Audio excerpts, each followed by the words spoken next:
High প্রিয় দর্শক, আমরা এখন আছি প্রায় 2 থেকে 2,500 ফুট উপরে। আপনাদেরকে দেখাবো, আমরা এখন তো উপরে উঠেছি, এখন নামবো। এই যে পতাকাটা, এটা হলো রাঙামাটি।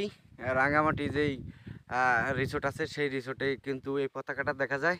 তারপর চলুন প্রিয় দর্শক, আমরা কিভাবে আপনাদেরকে দেখাই, দেখুন, দেখতে থাকুন। এটা হলো আমাদের মানে এটা নামার পথ। দেখুন কি পরিমাণ উচ্চতা এখানে।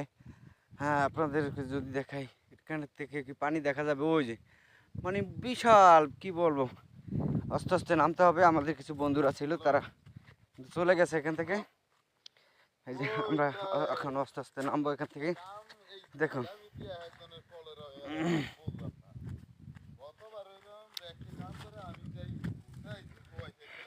এখানে অবশ্য এই রিসোর্টে যারা পাহাড়ে উঠে, আসলে তাদের কি প্রয়োজন? 1 নম্বর প্রয়োজন হলো পানি।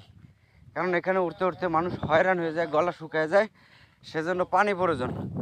সেজন্য এই পাহাড়ে ওঠার সময় পানি প্রয়োজন। যদি যদি দেখাই, দেখুন এখান থেকে পানিটা দেখা যায় না, এরকম হ্যাঁ অবস্থা। যদি একটু ক্যামেরাটা টান দিয়ে দেখাই, দেখুন খাইছে রে, কিচ্ছু দেখা যাচ্ছে না, এরকম অবস্থা। এই যে দেখুন কিভাবে ঢাল, এত পরিমাণ ঢাল, মানে বলার মতো না। দেখতে পাচ্ছেন আমাদের কিছু লোক, ওই যে যদি আপনাদেরকে দেখাই, ওই যে আগে নামে গেছে, ওই যে নেমে গেছে, তাদের কিন্তু পাচ্ছি না। এই যে দেখুন এই পরিমাণ ঢাল, পথটা তো দেখা যাচ্ছে একেবারে স্পষ্ট, খুব সুন্দরভাবে দেখা যাচ্ছে। কিন্তু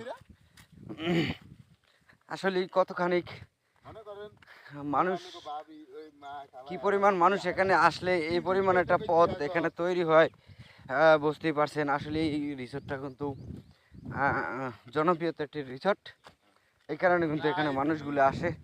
মানে এখানে আসা, রাঙামাটি আসার কারণই হলো পাহাড় দেখা, নাকি? এখানে পাহাড় দেখতে আসে।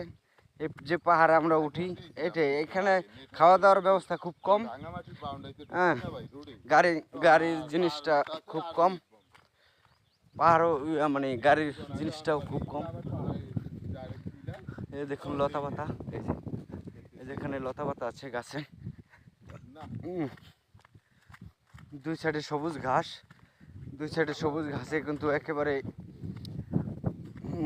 খুব সুন্দর আছে। এবং সামনে আমরা কিছু দোকান পাবো, কারণ সামনে তাদেরকে আমি একটু দেখাই। এখানে একটু সমতল, অল্প কিছু পথ সমতল।